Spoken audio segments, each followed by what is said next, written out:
Всем привет, дорогие друзья! Это Never Alone, и как я обещал, после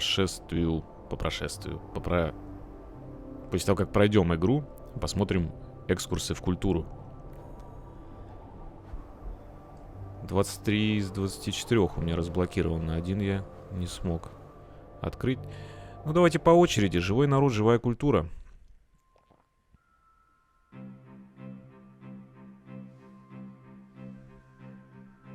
One of the things I think a lot of people need to understand is we aren't a museum piece.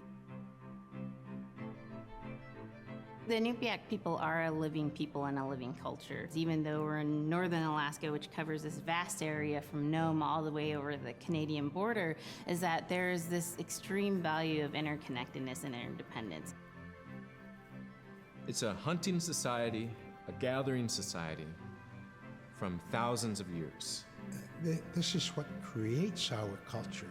That special relationship between humans and the natural world and the animals, and that it teaches you how to have a society that doesn't do too much harm to the world. Love and respect for nature, for one another, for our elders. Very, very fundamental value, key to life. Our values are something that bind us all. The importance of sharing with one another, the importance of spirituality, and the connection to the land, our traditions, how we hunt, sharing of stories and songs and dances. I'm Inupiaq. I'm from the Arctic Ocean. I am Inupiaq. It's very important to me. It's who I am as a person. And we're very proud of who we are, and we want to continue that.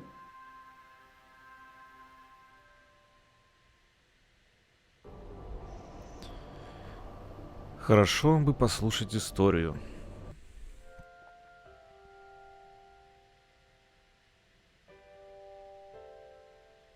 It'd be busy, busy, busy all through the day.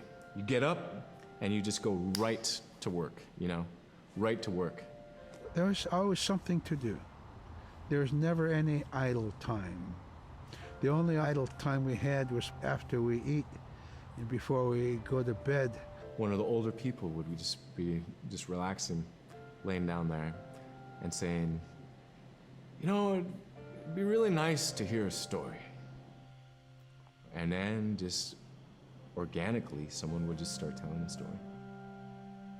Storytelling for the Inupiaq people is very important because it not only created that sense of community, but is a way to pass on wisdom to the next generation. It was like TV, It was just like, it was as good as any movie you've ever seen. And the storyteller told it so clearly that it was just as powerful as any of the greatest movie blockbusters you've ever seen.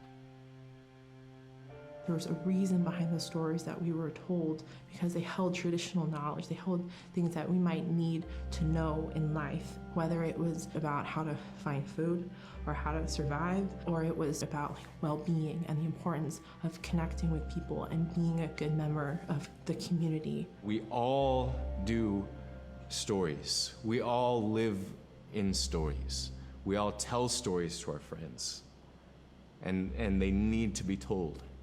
They need to be heard.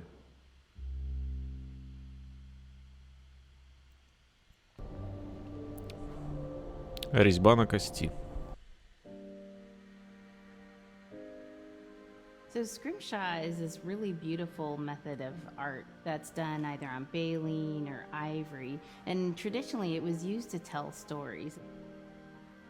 Each etching is telling a story of some event. Caribou hunting was taking place. This is what was going on. War began around this time, and so it sort of gives you a timeline of history through etching. An elder or the person who carved it would literally be able to read the scrimshaw story. They're like reading a book, in a way. A lot of the storytelling traditions would be things that after the storytelling was done, we'd just rely on the next person telling it. And so scrimshaw is a very important way for Alaskan Native people to record their history.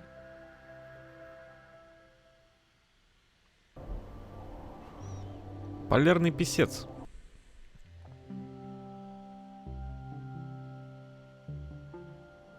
When I was growing up, my grandpa had a pet white fox.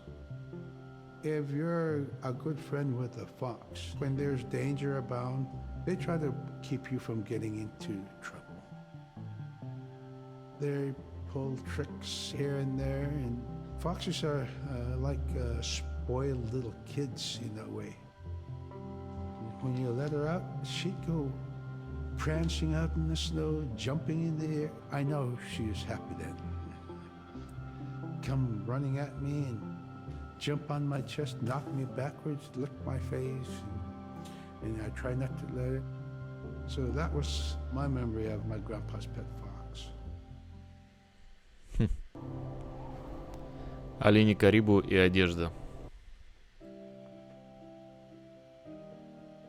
Caribou it provided for us in many ways. Our clothing in those days was made of all caribou skin. I grew up wearing caribou pants, mittens, caribou skin mattress, blankets. Some people had boots that were made with wolf leggings, sealskin sole bottoms. Baleen was shaved to make insoles. They kept us quite dry and warm as well.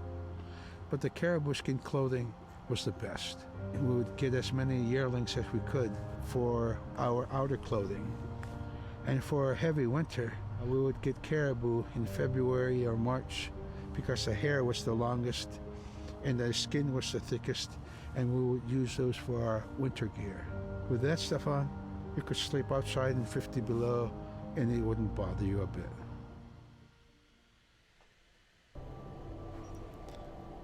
У силы есть душа.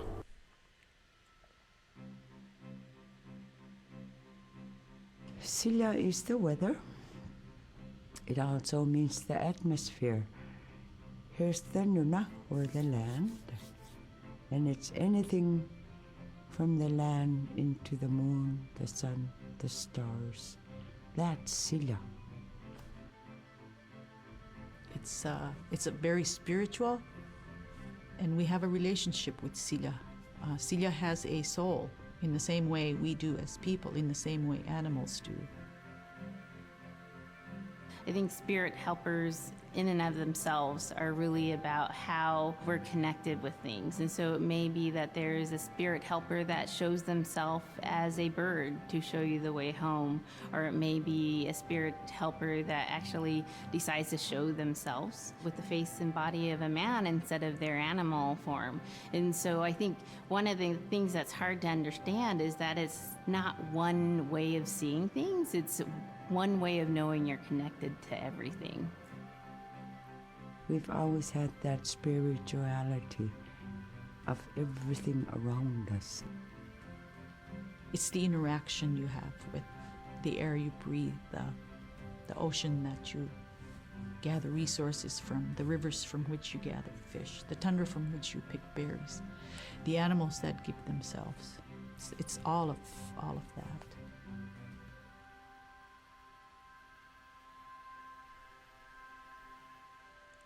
Класс. Тропа с ловушками.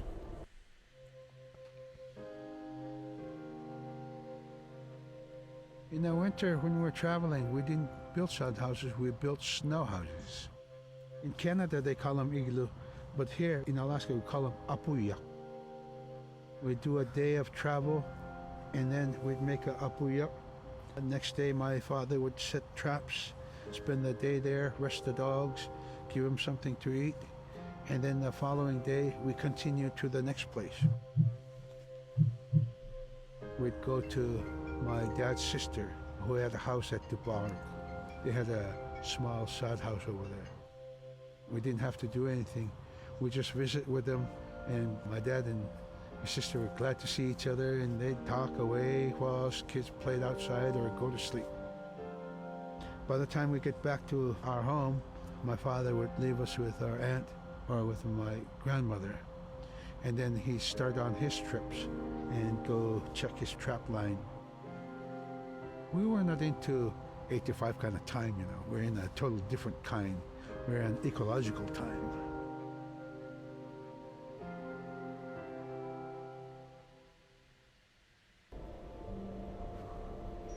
Биение сердца общины.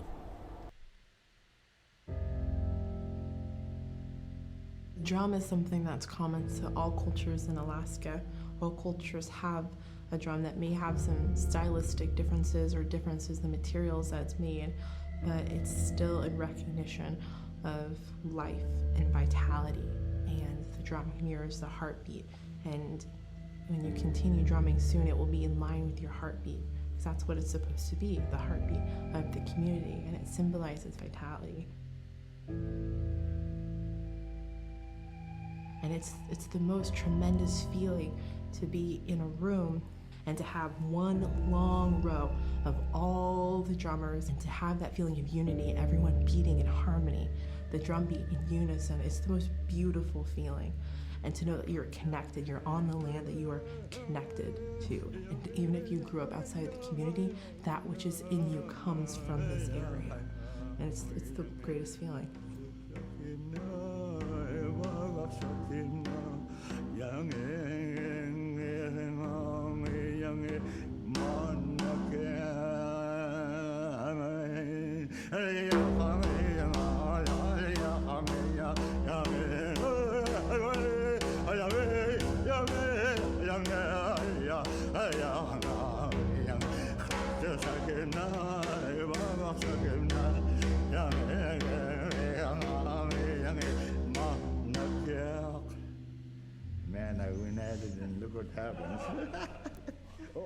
Представляете, от таких вот песнопений у них голова кругом шла, потому что они делали быстрые вдохи и выдохи.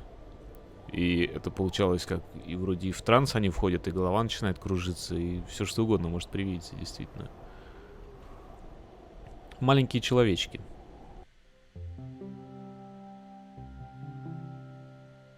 They're just like other people.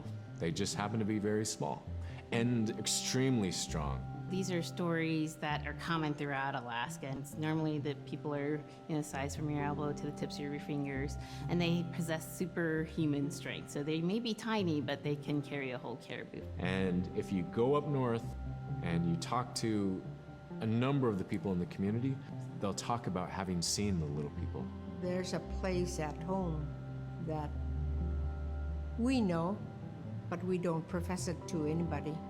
But it's not like the boogeyman. They can be mischievous, they can be ornery, or they can be helpers. And every now and then, we might have the opportunity to see them, especially if they want us to see them. The fact that it's across Alaska really tells you something about our history and how we interacted with nature around us.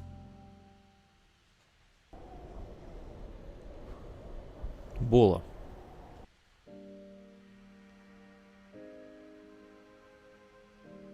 The bola is what we call kilometang. And the kilometang is made out of braided sinew tied out to some heavy bone which you could twirl. In my case, we're catching ducks. When we're out whaling, sometimes the ducks start flying. And they're good for duck hunting. If you're a whaling crew, you can't make too much noise, so you can't use a shotgun for getting some duck soup handy, So bola was a really handy weapon to use for catching ducks. The ducks fly in, you throw it up and tangles up the bird, and down they go.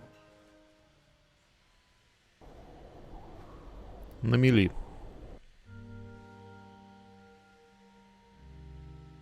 The scaredest I've ever been, I was 12 years old.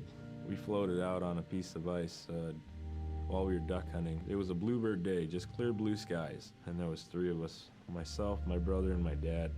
Next thing you know, we see this dark, dark shadow on the ice. We look and it goes behind us. So we all jumped up, startled, and my dad, he started running. We got back to the ridge there. The ice had fractured, cracked, and broke off, and we were floating away. We were drifting. It was close enough to where my dad would have made it. He stopped and he thought about throwing us across, and if one of us was on the other side, we would be split up. So he stopped, and he just so happened to have a cell phone on him. 911 didn't pick up. That's the worst feeling in the world right there. 911 did not pick up.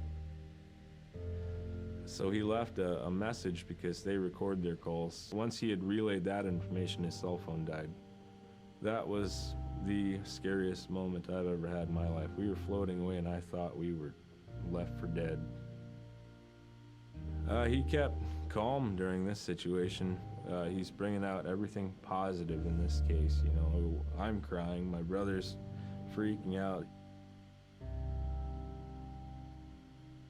It went from clear blue to dense fog. Within a couple hours, we heard the chopper flying around, so they must have gotten our message. We thought we were saved, and then the chopper sound went away. So we lit some of the sled on fire. It's plastic. We thought black smoke in the fog would create some kind of marker. Chopper pilot had mentioned when we got rescued, you could see a glow in the fog, and he slowed down there, and sure enough, as soon as he slowed down, we got within visual. That was definitely the scariest moment of my life, was floating away and not knowing what the outcome was going to be.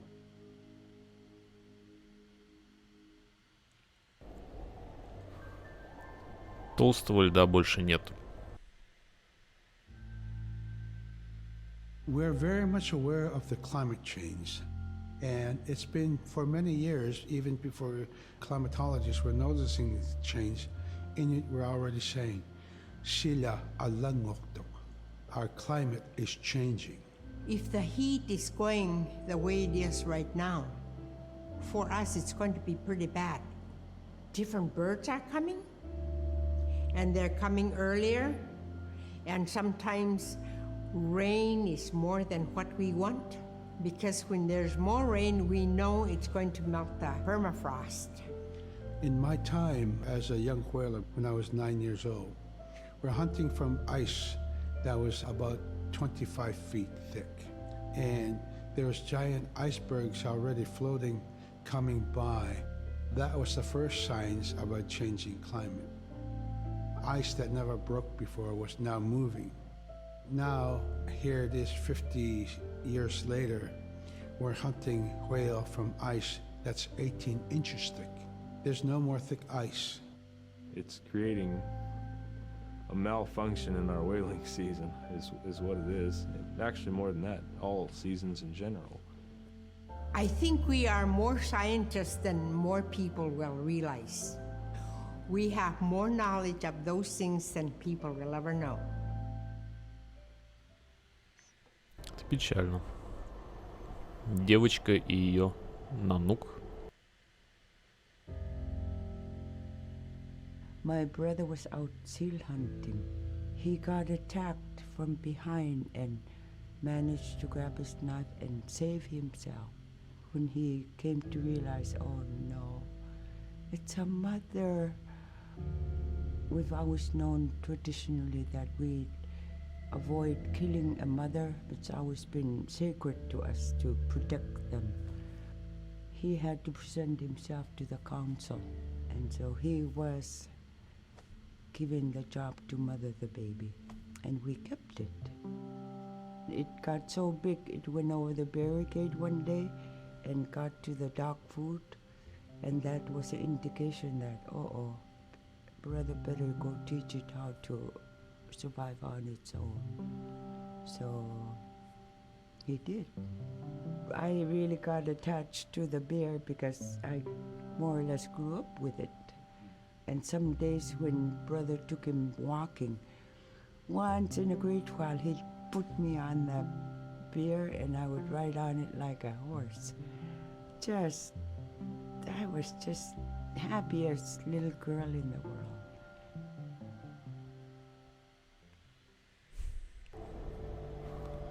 Жизнь и выживание.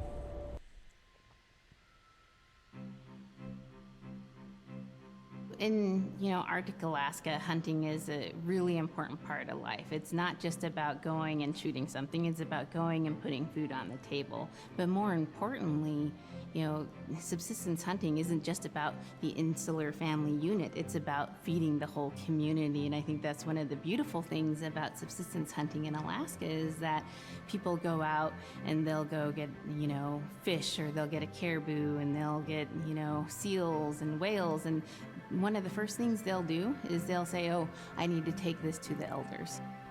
This isn't just about one individual surviving or one family surviving, it's about the whole community. We didn't just go out and kill and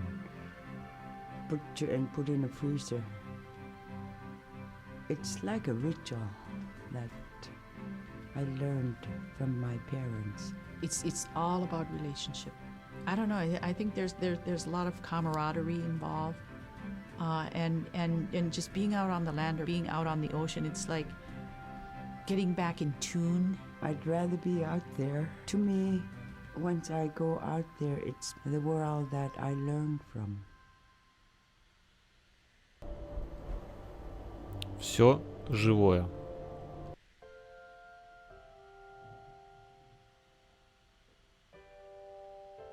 Now we spend all our time out in nature. You get very intimate with the world. And over time, if you're living that life, you start to sense that everything has a spirit. There's a consciousness in everything. Everything is alive. If everything is alive, then we want to respect it. And if we're going to use it, we want to use it respectfully. What I try to tell my nephews and nieces, you know, you love to hunt, you have to take care of the animals that you catch, preparing the food and eating the food that you catch. Water provides you. The ice brings you life. It provides all those things that you need to be a part of your life. That was something I grew up with. I grew up respecting the animals. I grew up respecting the land. And that, to me, that is why we as Inupiaq, as an Inupiaq culture, as an Inupiaq people, is why we're so successful. Да, очень хорошая информация, если все так жили. Поделиться, чтобы выжить.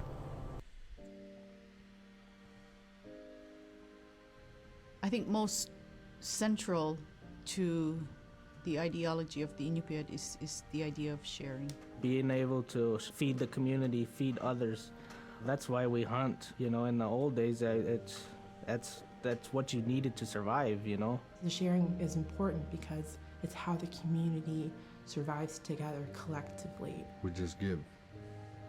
That's how I grew up. That's the way I'm always gonna be.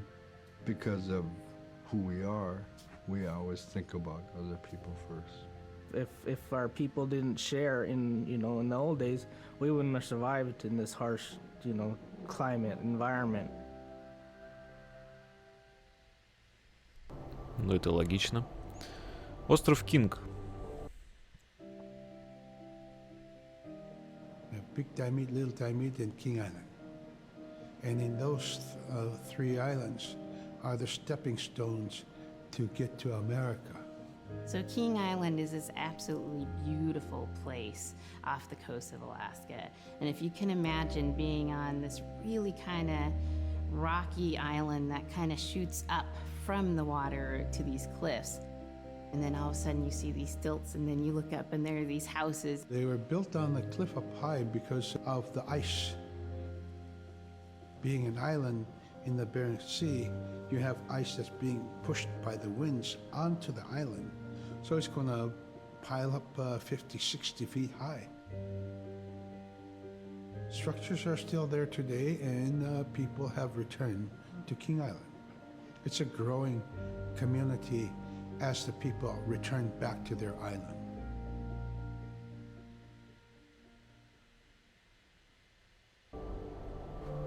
Северное сияние.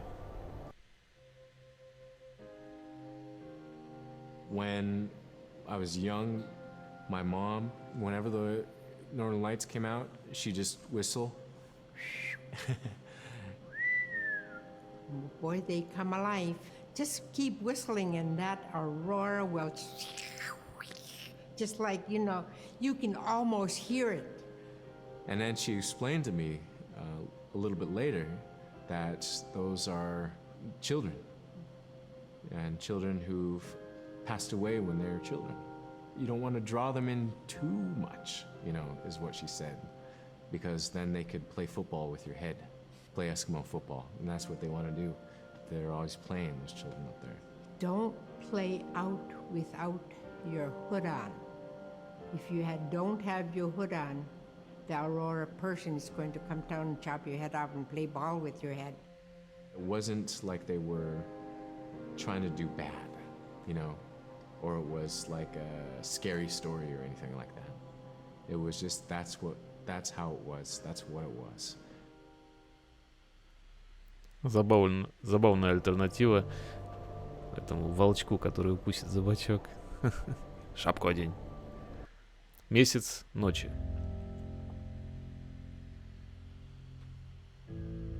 In the month of November, there's no sun. So during that dark time, we travel by the light of the moon. It's quite different. Everything was silver and black. Toward the horizon, we could see where caribou are because their body heat flowing upward, and we could see it glowing in the moonlight against a dark horizon where there's no stars. If somebody yelled, you could know who yelled from where the sound came from, but specifically where that cloud of their breath went up and it glowed in the moonlight. So that was a good time to travel. It was very surrealistic. And so things that were dark objects look very close, and white objects look very far. Духи животных.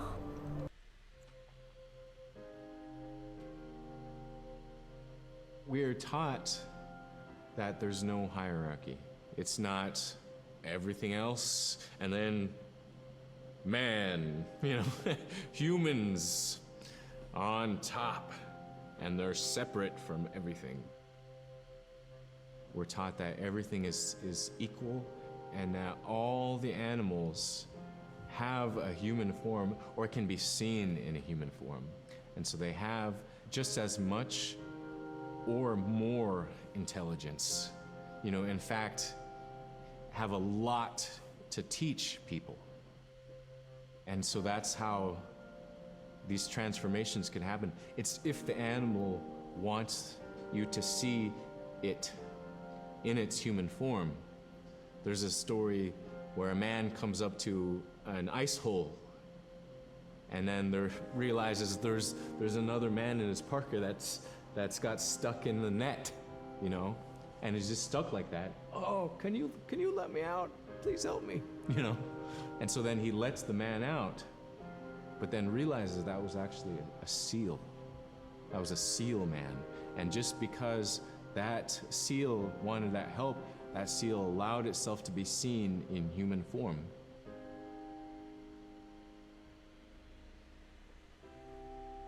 Забавная история. Перерождение и получение имени.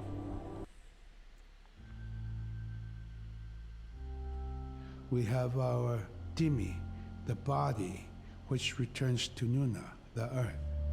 And we have Atik, who is our name, that has been passed down to us over the generations. The spirit of our Atik lives on so long as man remembers that name. It would be hard to describe what happens after death. The feeling is that when our Anik returns to Sila, then that may be reborn if the name is passed on to a new child who can then retain some of the memories of the original name. And so it's not uncommon for grown-ups or adults to meet a child who has the same name maybe as their grandmother and say, "Hi, Aka," which means grandma, hi appa, or hi little mom, or hi little dad, because it's the traditional belief that the soul, is continuing on. Humans are renewed and replenished over time, just like our plants. Every year, flowers are born and bloom and they die. Next year, they are born again.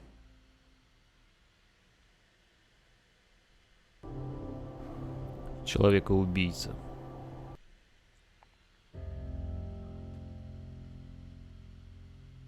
The recurring type of character in Inupiaq stories is the manslayer. And the manslayer is kind of this bad guy. And I think really what's at risk when the manslayer comes into story is the livelihood of individuals and the whole community. And so the manslayer is really used as a way to say, don't act only for yourself, always hold the community in your heart. Oftentimes in these stories, there is one person that will stand up. And what this humble person will represent, who faces that manslayer, is a return to order, a return to true living in the community. And it just takes that one person. It could just be that one person that can help to change everything. Because everyone wants to live a good life. Everyone wants to have a good community. Толкование погоды я как раз не смог открыть. И Кунуаксаюка.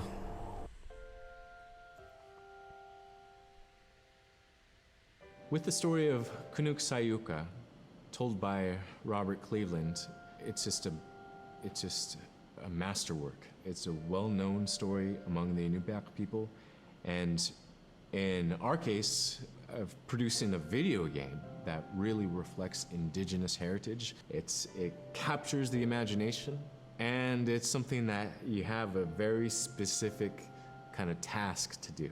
There's a blizzard, and it is just a non-stop blizzard that is overpowering the people, and there's one man that wants to figure it out.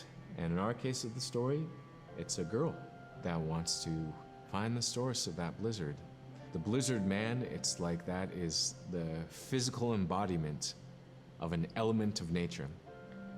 And so there's a person that needs to go up and take away that's chipping away that snow. In that community, the person least expected is the one who stands up and makes the difference. Humility is something that we value, and where that comes from is the idea that you are not the biggest thing in the world. And when you live in an extreme environment like where the Inuit reside, you're at the whim of the environment, of the climate, of the animals. You can be as prepared as you can, by learning from your elders that, you're not the biggest force in the world.